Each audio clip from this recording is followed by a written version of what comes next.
Hey guys, GWS here to disseminate an article from none other than ThinkProgress. ThinkProgress, a radical leftist website. First of all, um, let me just give a little lecture to the person who posted this on Reddit. Um, if somebody were to post something about InfoWars on your leftist David Pakman Reddit, they'd be banned on the spot. So, I just figured I'd point that out, and yes, I'm in the middle of writing a response to that, but I also figured I'd write a video response to this because this is a shame. This is a smear. This is borderline libel right here. Very borderline libel because you are attempting to character assassinate. So let's read the title of the article. Gorsuch says he'll repeal and replace the Fourth Amendment with something terrific. This is not how judges are supposed to behave. So first of all, before we go into the meat of the article, whatever little there is, we'll get to it. But just think about you're encountering this, say on Reddit, for example. And you'll see even somebody here says, no way he said that. So, like, immediately you're thinking, this is a quote. Um, but see, they don't have quotation marks, and of course, it would be libel if they did. But see, the implication is very close shaving to it. Okay, so now here's the first paragraph, and this is where it gets interesting. As a presidential candidate, Donald Trump offered a vague promise to repeal and replace the Affordable Care Act with, quote, something terrific.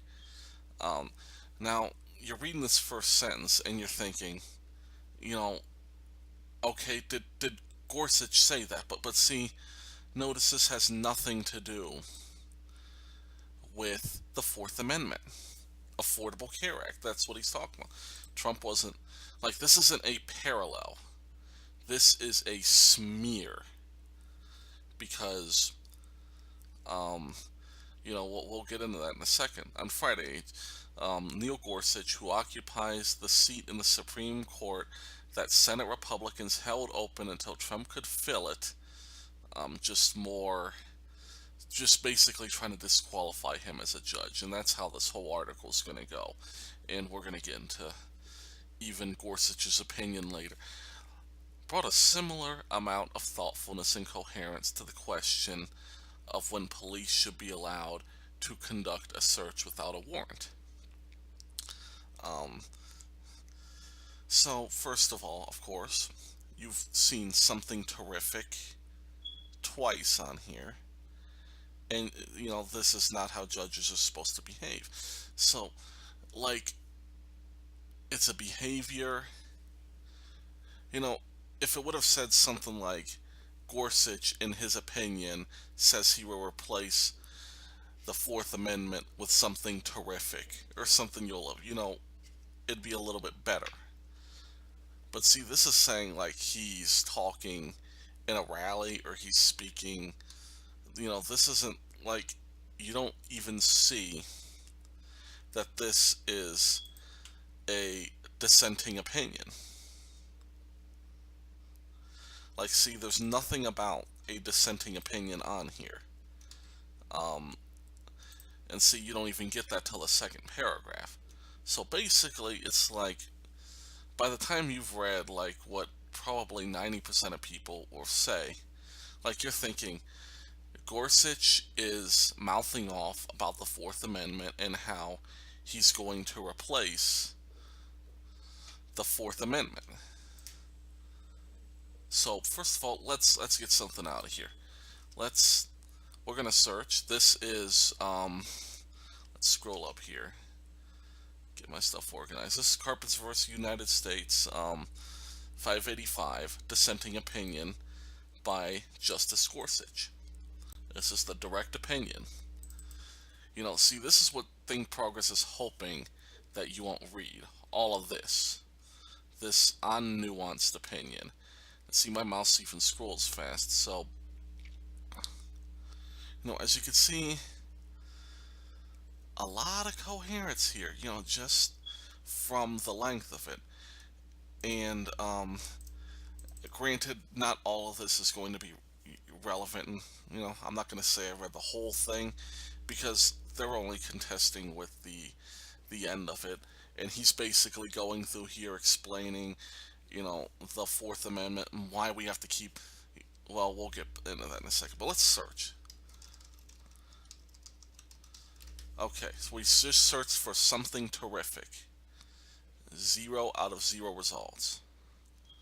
So first of all, let's get that out of the way. No, he did not say anything about something terrific. And then it goes on to say, just Gorsuch's dissenting opinion in Carpenter versus United States is an odd piece of writing. It reads less like a judicial opinion and more like a sort of essay that an overworked law professor might toss off after they suddenly realize that they have a symposium paper due at the end of the week. And you're going to see the justification too, and you're going to see the arguments made against it. After lecturing his colleagues for 20 pages, first of all, a dissenting opinion isn't even lecturing. Like, all this is just stating his view of the importance of the Fourth Amendment and in the importance of the standards that have been brought up. Let's see.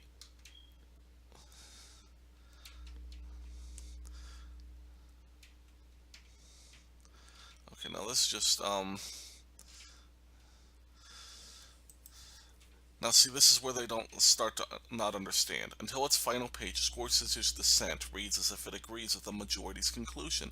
It's only at the very end that Gorsuch reveals he is casting a vote in favor of the government because the lawyers on the other side failed to anticipate the specific way that Gorsuch wants to repeal and replace a half-century of established law. Now, see, you see these words repeal and replace, like they use them all the time, basically trying to allude it to Obamacare. This is probably so they don't get by with a libel, like, oh, we don't mean quoting Trump, but here's the thing. If you read this opinion, and I'm not gonna, like I said, I'm not gonna quote this whole thing or even all the parts where he said, but if you read this opinion, what he does is he says basically, yes, because of all these cases that have built up to what they call the Katz case in the, I believe it was the 1960s, those standards are incredibly important. And basically that's where he's agreeing, is that the Katz standard, which is the reasonable expectation of privacy, is definitely an argument for the Fourth Amendment. He's not trying to replace the standard. What he's trying to do, however, is say that there are two arguments you can make. Number one, you can argue your Fourth Amendment right based on something that is your property. That is, for example, and I believe he pointed this out, like, say you take your trash out and you're waiting for garbage collection. Under a reasonable expectation of privacy argument, they could search that stuff because, the stuff is by the road. You have no expectation of privacy, thus they do not need a warrant. And the same goes for example, cell phone records, and we'll get into that too, and we'll get into the specific part of the ruling that he dissented about, which I don't agree with him, I'll admit. But, I can understand his opinion. His opinion is nuanced, and I definitely respect it, but I also respect the opinions of the judges who ruled in favor of reasonable expectation of privacy. But the point I'm making here is that Gorsuch is saying there's two arguments that have to be considered, in that you are basically,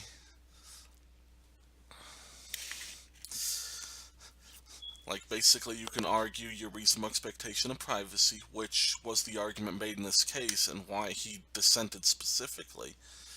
Um, but you can also argue that, you know, the property is yours and therefore they do not have the right to search without a warrant, which would protect your trash, um, out by the road, because they can't search it because that is your property.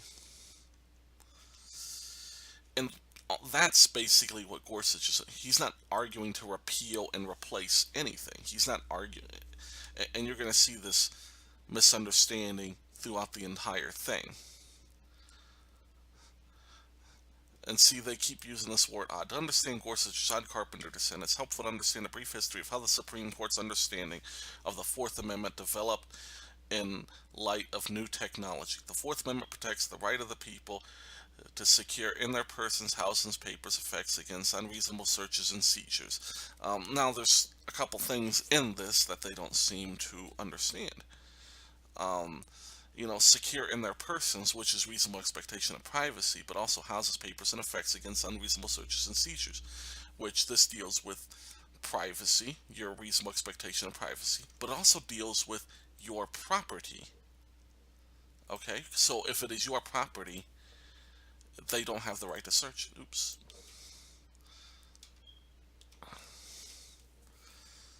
And see, now they're basically going through, in a vague way, what Gorsuch went through in incredible detail here. They're going through, he's going through the history, and, Now, see, this is where, and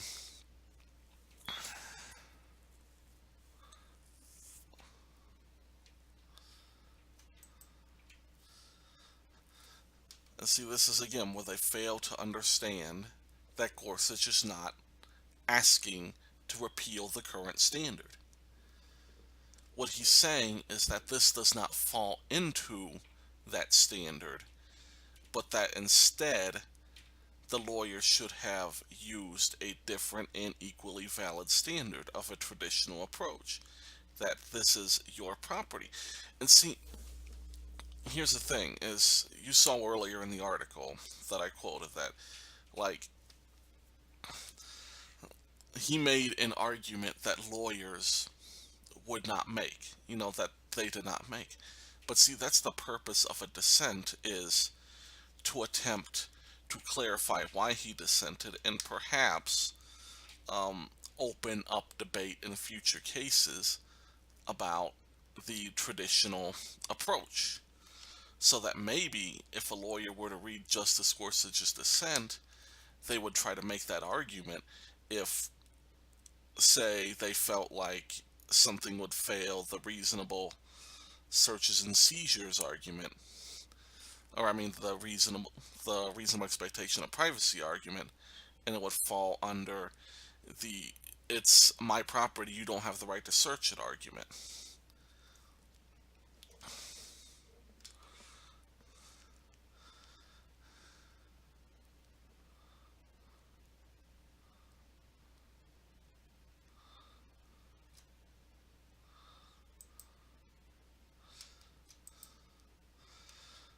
So, okay, this is where it starts to get good. In fairness to Gorsuch, the judge spends a good deal of time explaining how this "isn't your standard" could extend in some cases to electronic records. If you, quote, toss your keys into a valet at a restaurant, for example, the valet still has the legal obligation to respect the car as your property. Similarly, Gorsuch suggests Google would have similar obligation to treat your emails as your own property. Um, but it is unclear how, if at all, Gorsuch's "is it yours" test should apply to a case like Carpenter. Um, Recall, and in fact, this is where it starts to fall apart for them. Because, as you'll see here, if I can find it, let's see, because see, he references a law here.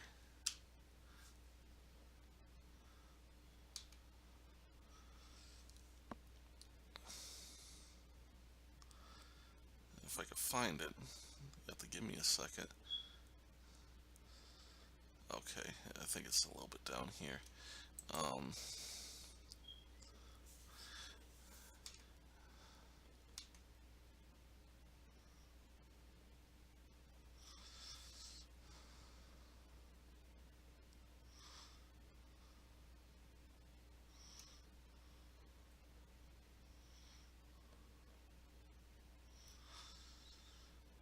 okay, here it goes.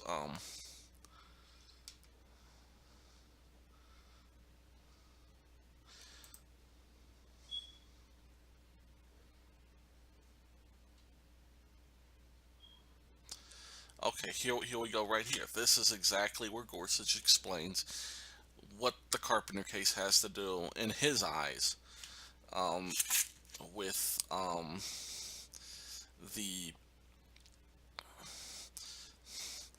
the current with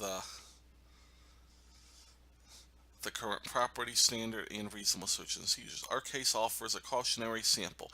It seems to me entirely possible a person's cell site data could qualify as his papers or effects under existing laws. Yes, the telephone carrier holds the information, but 47 U.S. Section 222 designates a customer cell site location information as, quote, customer proprietary network information, CPNI for short. Section 222H 1A, and gives customers certain rights to control use and access to CPNI about themselves. The statute generally forbids a carrier to, quote, use, disclose, or permit access to individually identifiable CPNI without the customer's consent, except as needed to provide the customer's telecommunication services. Section 222C1. It also requires the carrier to disclose CPNI, quote, upon affirmative written request by the customer to any person designated by the customer, end quote. Section 222C2, Congress even afforded customers a private cause for action for damages against carriers who violate the Act's terms. Section 207, plainly customers have substantial legal interest in this information, including at least some right to include, exclude, or control its use. These interests might even rise to the level of a property right. And that's what he's saying, is that it's possible to make an argument that this data is your property, and that, like, you have certain property rights to it, and you can argue that this would apply to Fourth Amendment property search and seizure protections.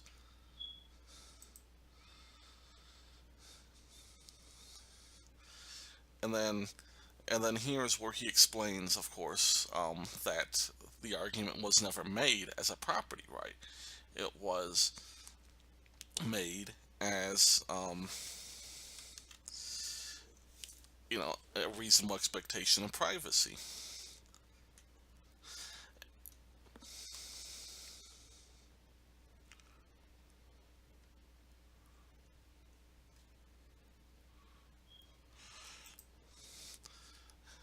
And so basically, of course, as you saw in that, like, this isn't like basically the smear job that they put on. But of course, when you get further into this and he has to start actually arguing his case rather than what he did the first couple paragraphs, he, she, whatever, who wrote this, oh, Ian Williser or whatever. I butchered that, but I don't give a shit.